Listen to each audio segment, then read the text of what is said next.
한 시간만큼의 삭스를 줘야 됩니다. 그게 이 땅의 법이고 우리의 상식입니다. 근데 오늘 말씀은 그렇지 않습니다. 하나님의 나라에서는 그렇게 하지 않는다 하는 겁니다. 즉 일꾼이 포도원 주인이 왜 일꾼을 불러들였느냐 하면 얼른 생각하면은 일을 시키기 위해서 포도원 일꾼을 불러들인 것 같지만 그럼 아닙니다. 하나님께서는 하나님의 일을 하시는데 내가 없어도 일하실 수 있습니다. 왜 사람들을 불러들였느냐, 왜 일꾼들을 불러들였느냐 하면은 일을 시키기 위한 데 목적이 있는 것이 아니라 그 사람 자체를 사랑하셔서 그 사람을 사랑하시기 때문에 참여시킨 겁니다. 사람 자체의 목적이 있으셨던 겁니다.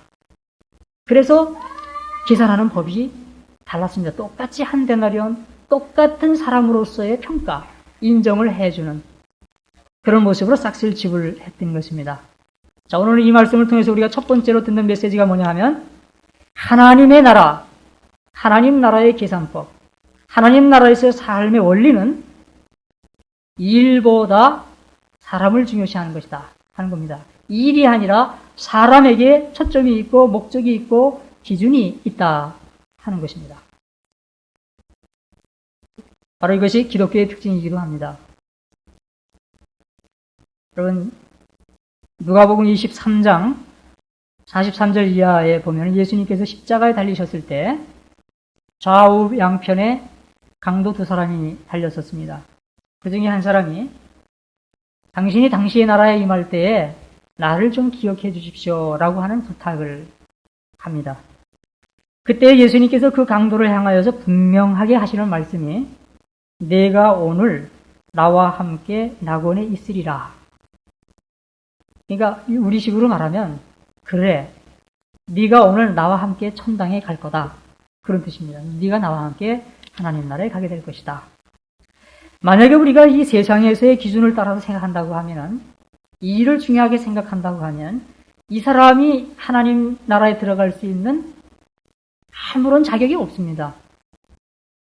도대체 하나님을 위해서, 복음을 위해서, 예수 그리스도를 위해서 무엇을 했느냐 말이죠.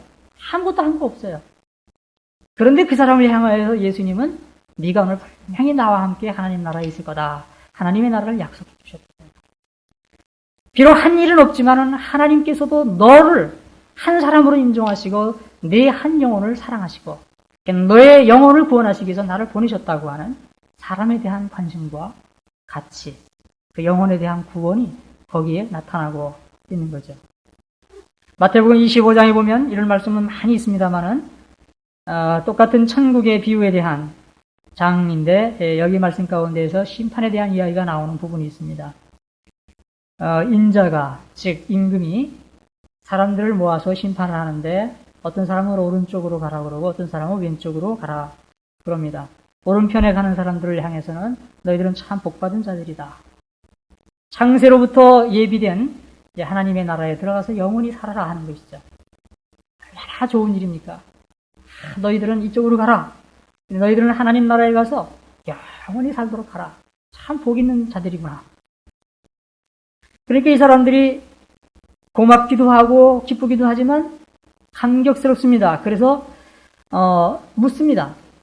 도대체 우리가 왜 오른쪽으로 가야 됩니까? 우리를 왜 오른쪽으로 가라고 하십니까?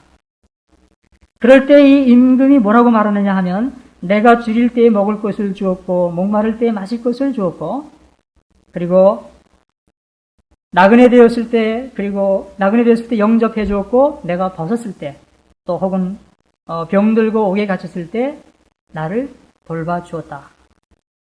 아니 언제 우리가 그런 일을 했습니까? 기억이 안 나는데요? 언제 우리가 그런 일을 했습니까? 저는 모르겠습니다. 그리고 의아해하면서 물으니까 그때 다시 임금이 대답하는 말이 뭐냐 하면 내가 진실로 너희에게 이르노니 여기 내 형제 중에 지극히 작은 자 하나에게 한 것이 곧 내게 한 것이다. 라고 이야기를 해줍니다. 자, 그 다음에 왼편에 가는 사람들을 향해서는 너희는 저주받을 자들이다. 영원한 불 속으로 들어가라. 그리고 저주합니다. 왼쪽으로 가는 사람들, 그러니까 왼쪽으로 가는 사람들이 아니 우리는 뭐 때문에 왼쪽으로 가라 그럽니까? 그러고 묻거든요. 그때 임금이 하는 말입니다. 똑같이 대답을 합니다. 내가 줄일 때 먹을 것을 주지 않았고 목마를 때 마실 것을 주지 않았고 그리고 나그네 되었을 때 벗었을 때 병들었을 때 옥에 갇혔을 때 돌봐주지 않았다. 그러니까 이 사람들 하는 얘기가 언제 우리가 그런 거 안 했습니까? 언제 우리가 그런 거 안 했습니까? 그러니까 이 임금이 대답하는 말이 내가 진실로 너에게 이르노니 여기 내 형제 중에 지극히 작은 자 하나에게 하지 않은 것이 곧 내게 하지 않은 것이다. 똑같은 질문과 대답입니다. 네, 뭐가 다르냐 하면 무슨 뜻이냐 하면은 본인들은 했는지 안 했는지 모릅니다. 일이라고 하는 것은 중요하지 않다. 그러나 지금 이 임금이 지적해주는 말은 뭐냐 하면 지극히 작은 자 하나에게 한 것과 하지 않은 것. 그것이 영생과 영원한 형벌에 들어가는 판단의 기준이 되었다. 일이 아니라 사람입니다. 지극히 작은 자라 할지라도 사람입니다. 사람에 대한 것을 기준으로 삼고 있는 것. 그것이 하나님 나라의 법이고 또 하나님께서 계산하시는 그 계산법의 기준이 되는 것입니다. 오늘 우리가 사는 이 시대, 현대라고 하는 이 시대는 그렇지 않습니다. 이러한 기독교의 정신, 메시지, 하나님의 나라의 복과는 정반대입니다. 즉 사람이 아니라 이 일에다가 초점을 두고 있고 일을 기준으로 하고 일을 목적으로 하고 있습니다. 그렇죠? 일에 따라서 사람을 평가하고 능력이 있다 없다. 일의 양에 따라서 임금을 더 주기도 하고 덜 주기도 하고 또 그래서 심지어는 보너스도 주고 일하는 것에 따라서 사람을 스카우트하기도 하고 일입니다. 그러다 보니까 일이 목적이 되고 사람이 부수적인 것이 되니까 이 일을 위해서 사람을 희생하는 잘못된 현상들이 이 땅에서 많이 일어나는 것이죠. 작게는 폭력 사태와 같은 것, 여기는 모르겠습니다만 한국에서는 인질 사건 같은 것, 사람을 사고 파는 인신매매와 같은 문제들, 이런 것들이 크게 나가면은 공여 문제, 전쟁 문제, 기아 문제 다 해당되는 겁니다. 사람을 목적으로, 사람을 기준으로 하지 않고 일을 목적으로 했을 때 그 일을 위해서 사람을 희생할 수도 있다고 하는 잘못된 생각이 사람들에게 가져질 수 있게 되기 때문에 그런 것입니다. 특히 미국 사회는 자본주의 가장 대표적인 나라 아닙니까? 열심히 일해야 되는 나라입니다.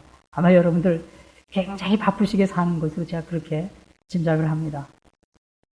그러면서 경쟁을 해야 되고 상당히 어려움이 많이 계시겠죠.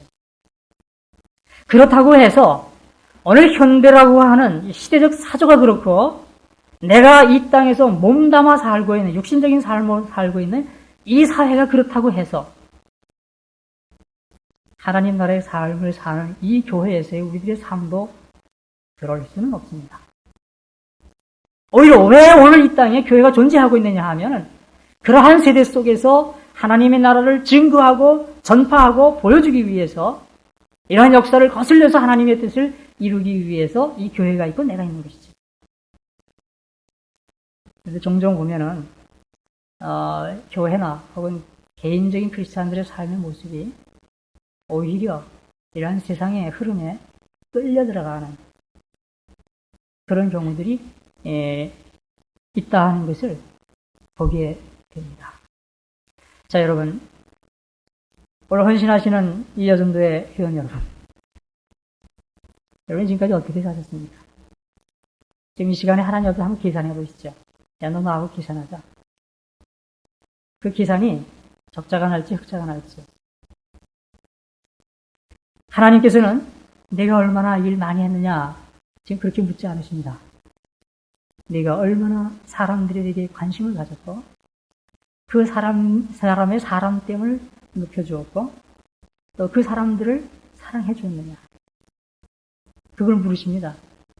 여전도회는 이 교회에서 얼마나 중요한 기관입니까? 아마 일 제일 많이 하는 게 아마 여전도회일 거예요. 그렇다고 이 일이 목적이 아닙니다. 일을 목적으로 하면 본질적인 걸 잃어버립니다. 사람을 목적으로 해서 일을 할 때 그 일이 바르게 되어지는 것입니다. 하나님께서는 우리 이 시간 모든 교우들에게, 또 우리 교회에 바로 그렇게 물으십니다. 너 얼마나 일을 많이 했느냐? 이것이 아니라 얼마나 사람을 사랑했느냐? 얼마나 사랑을 얻었느냐? 이 시간도 그렇고 오늘 저녁 여러분이 잠자리에 드시기 전에 기도하실 때도 그렇고 여다음에 우리가 육신적인 삶이 끝나서 하나님 앞에 갔을 때도 우리에게 물으시는 질문은 똑같은 질문입니다. 왜? 오늘 말씀이 그렇기 때문에. 자, 두 번째. 하나님의 나라의 법이 이 세상의 법과 다른 것이 뭐냐 하면은 이 세상에서는 겉으로 보이는 삶의 모양, 삶의 형태, 형식, 조건, 겉으로 보이는 삶의 모양을 굉장히 중요시합니다. 예를 들면 저 사람이 어떻게 부를 누리며 사느냐 한다든가, 저 사람이 어떻게 사회적 신분을 가지고 있느냐, 이런 게 상당히 중요합니다. 그런 걸 중요하게 생각하죠. 그러나 하나님의 나라에서는 그렇지는 않습니다. 삶의 질에 관한 문제입니다. 너의 삶의 내용이 어떤 것이냐, 너의 삶의 질이 어떤 것이냐 하는 것을 묻습니다. 삶의 형태가 아니라 삶의 질을 묻고 계십니다. 오늘 말씀 가운데 보면은 6시, 우리 6절에 보면은 11시, 그러니까 우리 시간으로 오후 5시, 1시간밖에 남지 않았는데 이때 포도원 주인이 밖에 나가 보니까 그때도 사람이 있더란 말이죠. 그래서 오늘 성경에 보면 뭐라고 말씀을 하느냐 하면은 그 주인이 그 사람을 보고 어찌하여 종일토록 놀고 여기 섰느냐.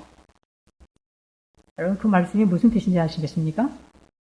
어찌하여 종일토록 놀고 여기 섰느냐 하는 이 말씀은 그냥 단순한 질문이 아닙니다.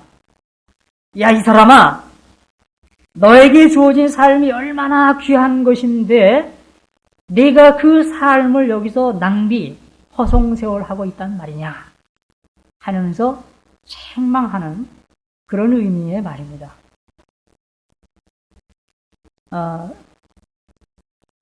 하나님의 나라, 우리가 지금 하나님의 나라의 법을 이야기하고 있습니다만은 여러분, 하나님의 나라는 바로 삶의 내용, 질을 기준으로 삼고 계산하는 그런 나라다 하는 것을 깨닫게 하는 말씀입니다. 하나님께서 우리 사람들에게 주신 삶, 우리가 흔히 이야기합니다.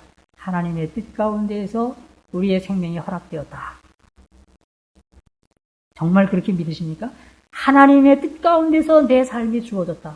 정말 그렇게 믿으시느냐고요. 그 삶이 예수 그리스도로 인하여 새로운 삶으로 바뀌어져서 허락이 되었습니다. 쉽게 말하면 예수님을 값으로 치르고 그리고 내게 새 삶이 주어진 겁니다. 다시 쉽게 그 말을 풀면은 예수님은 하나님이십니다. 하나님과 바꾸면서 내게 주어진 삶이 오늘의 내 삶입니다. 그러면 얼마짜리 될까요? 하나님을 세상의 가치로 이야기할 수가 없기 때문에 오늘 내게 주어진, 하나님께서 내게 주어진 삶이라고 하는 것은 이것은 세상의 가치로 평가할 수 없는 대단히 값어치 있는 아주 비싼 삶을 내가 지금 살고 있는 겁니다. 우리는 그것을 쉽게 구원, 영생이라고 말하고 있지만은 사실은 이 삶은 대단히 값비싼 소중한 삶인 것입니다. 바로 그 삶의 특징이 뭐냐?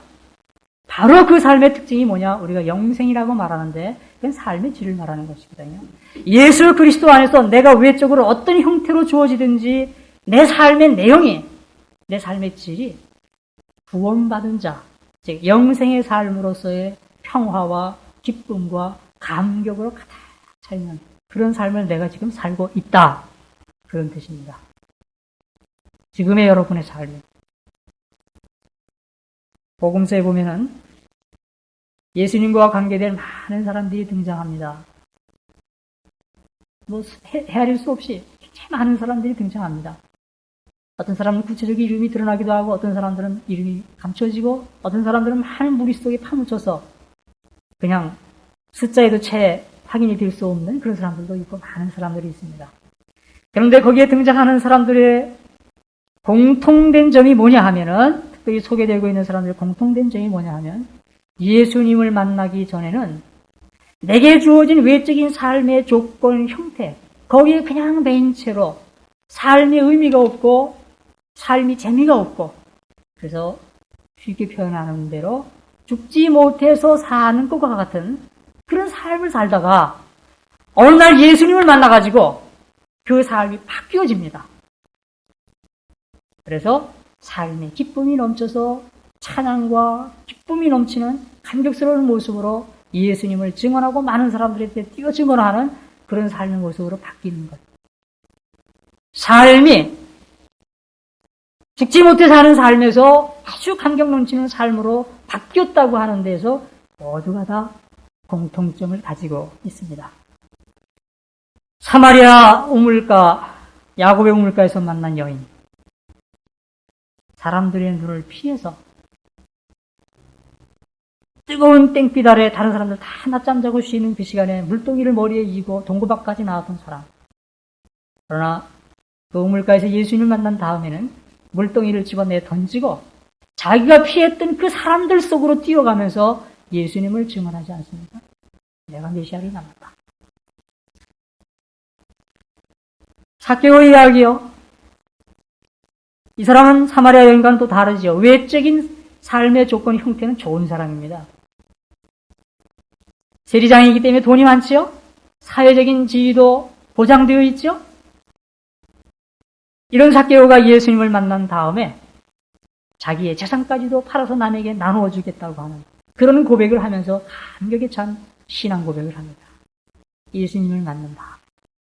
그 밖에 소경거지 바디메오 이야기라든가 수많은 병자들의 이야기라든가 어부들의 이야기들, 배와 그물과 또 자기의 부모와 식구들을 다 내버리고 나를 따르라 했을 때 예수님을 덥석 따라 나설 만큼의 그러한 삶의 변화.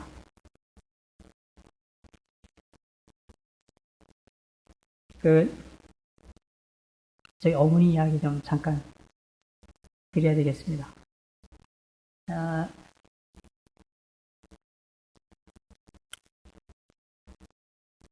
제 세대가 아니라 저희 부모님 세대, 여러분 다 아실 겁니다. 지금 연세 많으신 분들이 지금 많이 계실 테니까요.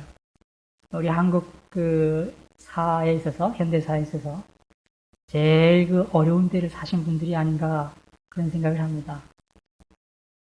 일제하에 시대, 또 해방의 혼란 과정, 전쟁 과정, 그 이후에 여러 가지 사회적 어려운 일이 많이 있었는데, 그거 다 겪으신 분들이죠. 바로 저희 어머니도 아마 그런 세대에 이렇게 사시면서 고생 참 많이 하신 분이다, 이렇게 생각을 하는데, 해방되면서 제게는 아버님이시죠. 남편 잃어버리셨습니다. 근데 잃어버렸다는 말이 생사를 사실은 정확히 모릅니다. 그저 정치바람에 휩쓸려서 납치되어 가셔가지고 어떻게 되신지를 모르죠.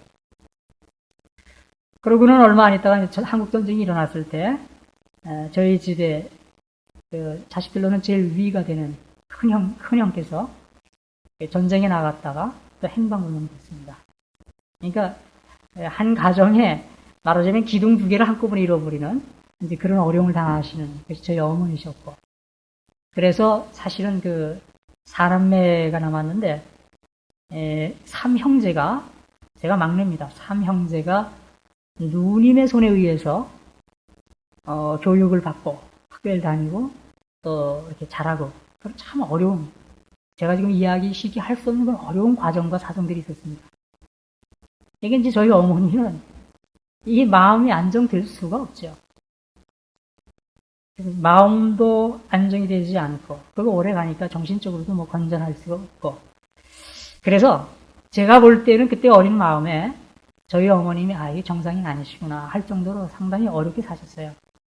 그래서 길에서 누구 만나면 사람 만나는 것조차 싫어하고, 누가 무슨 이야기를 걸든지 그저 이야기에 상관없이 퉁명스럽게 내뱉어서 사람을 이렇게 배척하는 그런 삶을 사시고, 그저 매일 아침에 일어나시면 저희가 원래 살던 데가 미아리 고개입니다. 거기 가서 잿더미가 된 곳에서 이렇게 살림살이 하나씩, 다다미 돌 있지 않습니까? 다리미 돌, 청동화로, 그게 얼마나 무거운 겁니까? 그거를 이고 이문동까지 상당히 먼 거리입니다. 그걸 매일 이렇게 쥐고 하나씩 날르시면서 점쟁이 집에 가서 내 아들 어떻게 됐습니까? 우리 남편 어디에 있습니까? 매일 전부와가면서 이렇게 사셨습니다. 정상이 아닙니다. 이제 그러던 중에 제가 군대를 가게 됐습니다. 갔다가 1년 만에 휴가를 오는데 제가 막내입니다. 그러니까 제 생각에 막내가 군대 가서 고생하다가 돌아왔다. 그러면 아마 우리 어머니께서 깜짝 놀라실 거다. 그때 제가 저 서울 변두리에 군대 가기 전에 있는 돈 다 모아가지고 이렇게 땅 조금 사서 벽돌로 집을 이렇게 지어가지고 움막 같은 집을 하나 이렇게 지은 게 있는데 담도 없습니다. 아마 내 그 앞에 가서 어머니 하고 부르면은 어머니가 혼자 계시다가 그냥 너무 반가워서 맨발로 뛰어나올 것이다. 그런 기대를 가지고 1년 만에 이제 집에 왔습니다. 10시가 훨씬 지나서 밤에 문 앞에 서서 어머니 하고 불렀습니다. 근데 대답이 없어요. 참 이상하다. 다시 어머니 하고 이제 불렀는데 근데 대답이 없어요. 세 번째로 기억이 됩니다. 그래서 참 이상하다 하는 생각을 하면서 마음을 다시 모아가지고 어머니 제가 왔습니다. 막내가 왔습니다. 그러니까 그때서야 아래서 부시럭부시럭 하는 소리가 나는데 너 왔니? 물어봐라. 전혀 생각지도 않은 그런 모습으로 반항이 나타나서 제가 깜짝 놀랐습니다. 안정이 되어 있지 않는 어머니가 맨발로 뛰어날 것으로 생각했는데 전혀 그렇지 않은. 그래서 이제 밤새도록 이야기를 하면서 어머니 어떻게 된 겁니까? 하고 이야기를 들어보니까 제가 군대 간 사이에 전에는 누가 예수 믿으십시다. 예배당 나갑시다. 그러면 내가 붙었느냐고.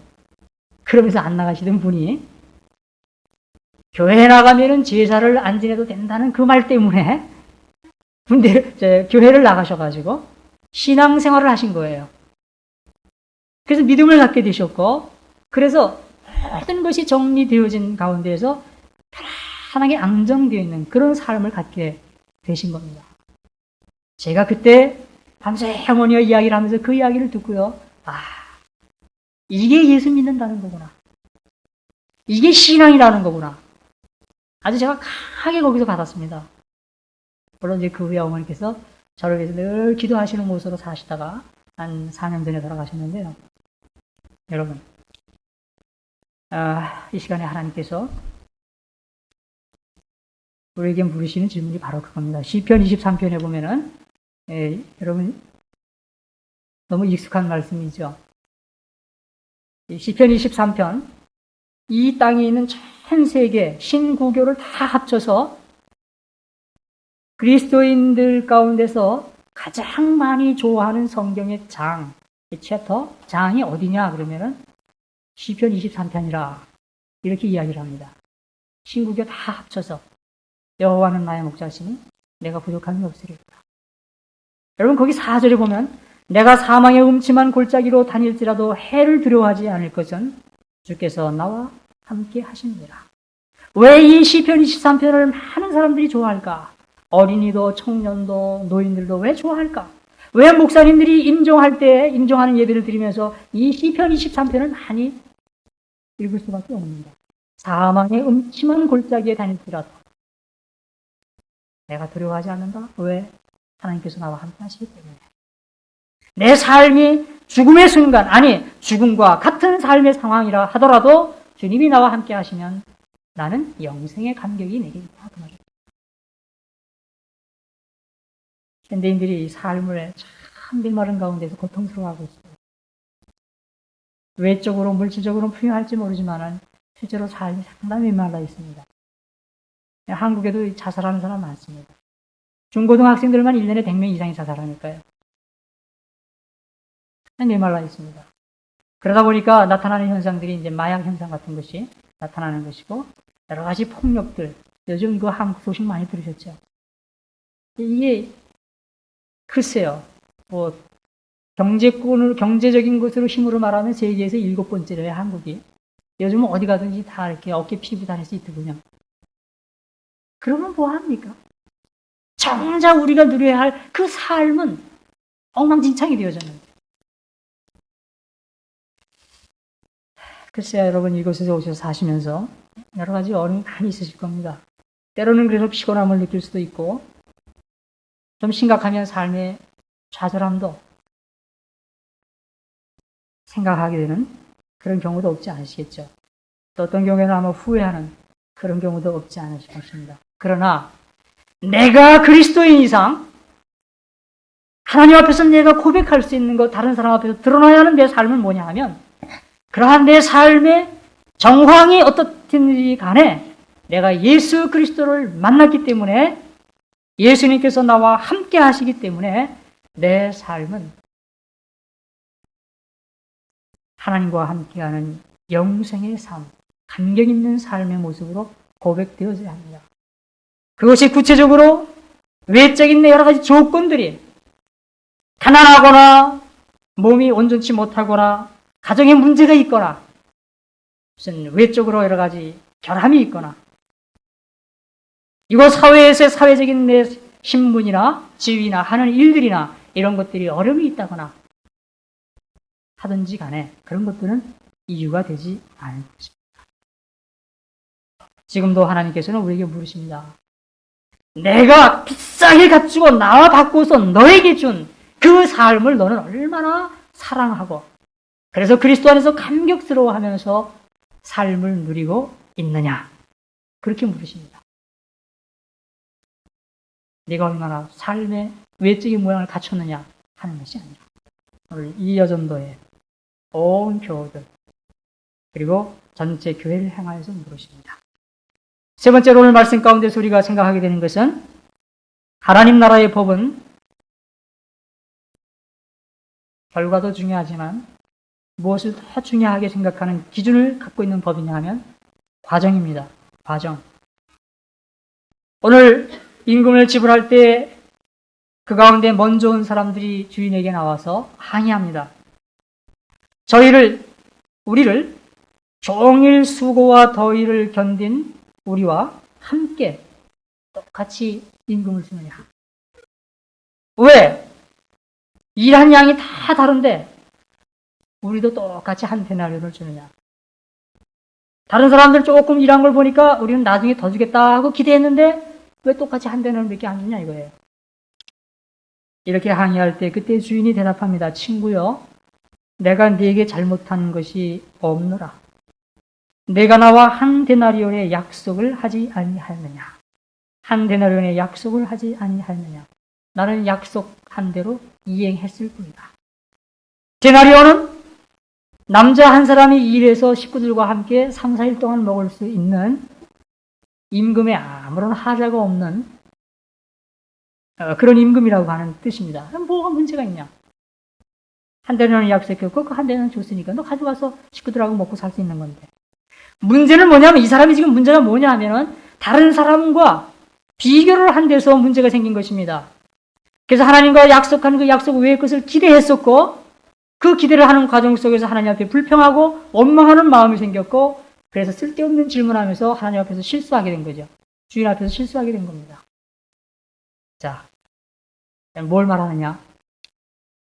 이 땅에는 모든 그리스도인들을 하나님께서 뜻 가운데서 삶을 주셨는데 그 삶은 하나님과 1대1의 관계 속에서 약속되어진 삶입니다. 그렇기 때문에 그것은 아주 고유한 것입니다. 누구와 비교할 수 없고 내가 누구를 대신할 수 없고 누가 나를 대신할 수 없는 아주 고유한 삶입니다. 하나님과 1대1로 약속되어져 있는 삶. 비교하지 마세요. 한국에 있는 누구는 비교하지 마세요. 똑같이 여기에 왔는데 누구는 비교하지 마세요. 누구는 똑같이 예수 믿는 사람인데 저 사람은 뭐 물질적인 축복을 받고 하나님 왜 나는 물질 축복 안 주시고 그 비교하지 마세요. 하나님과 나와 1대1로 약속되어진 그 고유한 삶을 우리는 살아가고 있는 것이 그리스도인입니다. 어느 정도냐? 성경의 예를 들면 이렇습니다. 모세가 이스라엘 백성들이 뭐 지도자가 되고 싶어서 됐나요? 하나님이 강제로 가라고 그러셨거든요. 그럼 가서 참 그 어려운 가운데서 바로의 손아귀에서 이스라엘 백성들을 건져냈습니다. 40년 동안 말도 듣지 않는 이스라엘 백성들을 참 어렵게 지도하면서 이끌어갔습니다. 이제 약속의 땅 가나안 땅에 가까이 왔습니다. 조금만 지나면 요단강을 건너서 들어갑니다. 그런데 하나님께서 부르십니다. 모세야, 너 그전에 무리바에서 한번 잘못한 일이 있지. 기억나느냐? 모세가 무리바에서 백성들이 와가지고 물 달라고 막 원망하고 그러니까 혈기 하나 가지고 하나님 앞에서 하나님 영광 가리고 믿음이 아닌 혈기를 부리면서 바위를 지팡이로 탁탁 치면서 물을 내준 적이 있습니다. 그때 하나님께서 그러한 모세의 모습을 보면서 모세와 당시의 1세 백성들은 가나안 땅에 못 들어간다. 그리고 징계를 내리셨습니다. 기억나지? 예, 납니다. 그때 내가 너희들에게 말한 대로 모세, 너는 이제까지 참 수고 많이 했지만 넌 가나안 땅에 못 들어간다. 그러니 저 비스가산 꼭대기에 올라가서 여호수아에게 모든 것을 다 인계해주고 너는 가나안 땅을 바라다보고 구경만 하고 거기서 죽어라. 그게 우리 크리스천의 삶입니다. 모세가 하나님의 그 말씀을 듣고 얼마나 섭섭했겠습니까? 그래서 하나님 기도를 하는데 그 기도의 문장의 의미가 하나님 한 번만 좀 봐주시면 안 됩니까? 한 번만 봐주시죠. 그 문장의 내용이 그런 내용입니다. 한 번만 봐주세요. 그때 하나님께서 그 모세의 기도에 응답하시는 말이 그만해도 족하니 이 일로 다시 내게 말하지 말라. 하나님은 그런 하나님이십니다.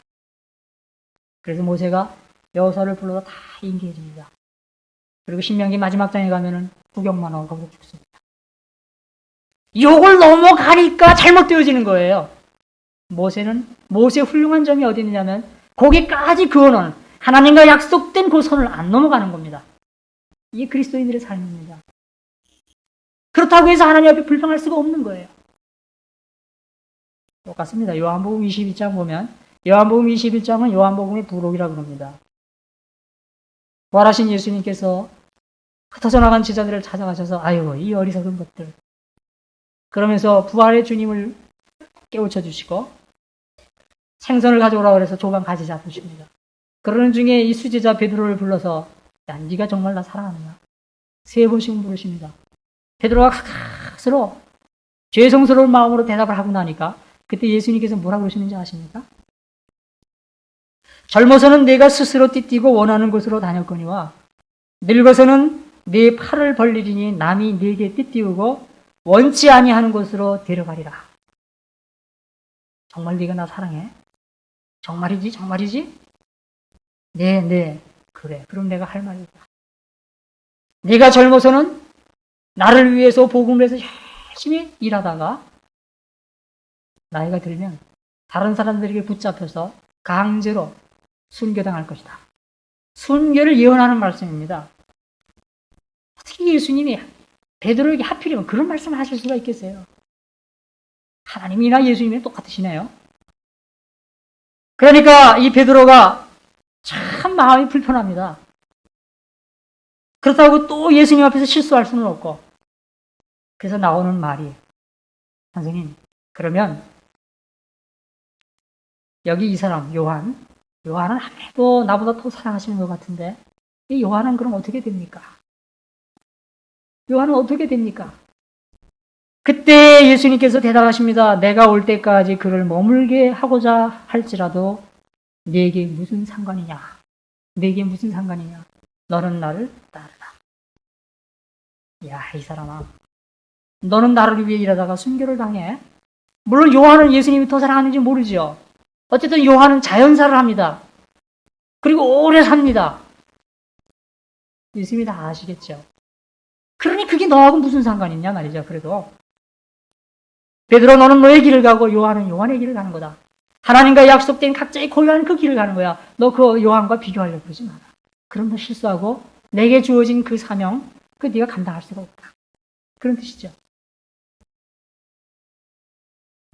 내가 올 때까지 그를 머물게 하고자 할지라도 네게 무슨 상관이냐. 너는 나를 따르라. 너는 나처럼 십자가에 달려 죽어라.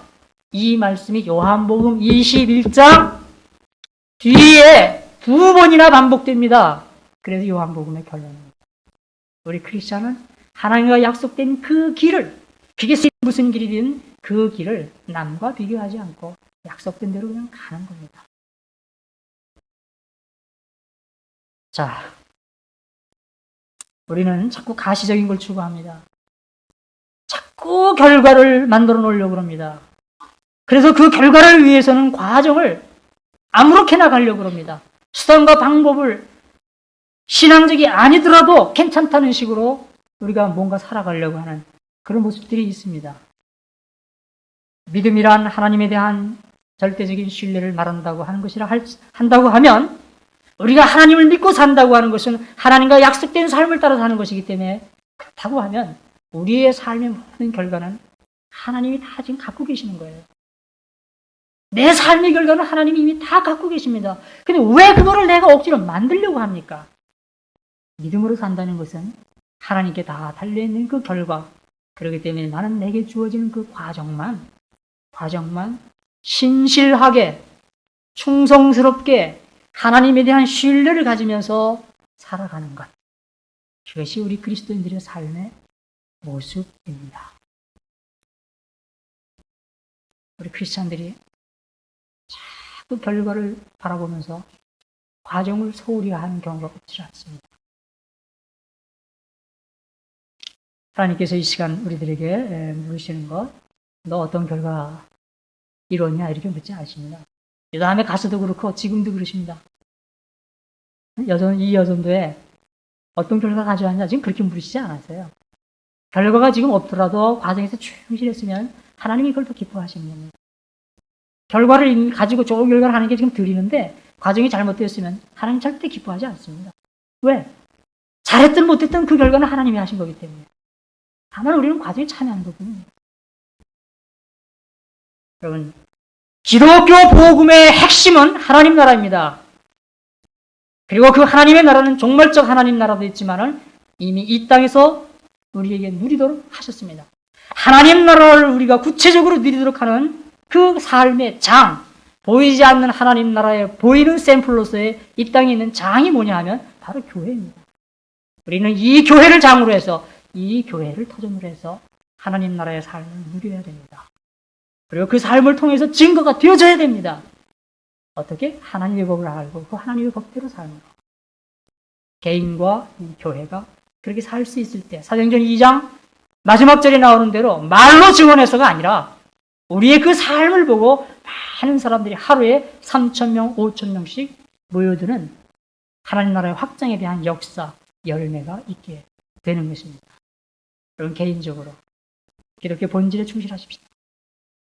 교회적인 삶의 본래의 모습을 되찾는데 애쓰시기를 바랍니다. 그러기 위해서는 하나님의 법대로 사시기를 바랍니다. 이 여전대 이 교회를 위해서 열심히 봉사하시되 여러분 봉사가 목적 아닙니다. 하나님의 법대로 사는 삶이 있을 때 그 봉사가 열매가 있게 되는 겁니다. 이 교회가 또 그렇게 되리라 믿습니다. 기도하겠습니다.